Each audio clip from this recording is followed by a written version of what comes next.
Sería bueno que agregues acá que no hay un desfibrilador en la ambulancia. Eso quiero que lo pongan.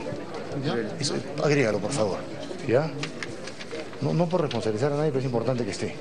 Que no existía dentro de la ambulancia el desfibrilador, que es un requisito.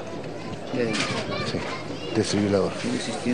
No existiendo el desfibrilador, que es un requisito indispensable. El oxígeno. Sí. El oxígeno. No, el desfibrilador. Oxígeno, desfibrilador solamente. Sí, oxígeno, desfibrilador, que es un requisito indispensable que deben tener las ambulancias antes de los partidos, tanto de reserva como Requisito indispensable.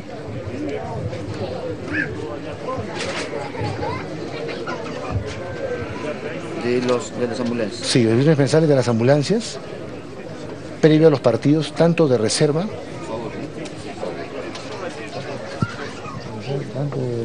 tanto de reserva como de primera, como profesional. Sí.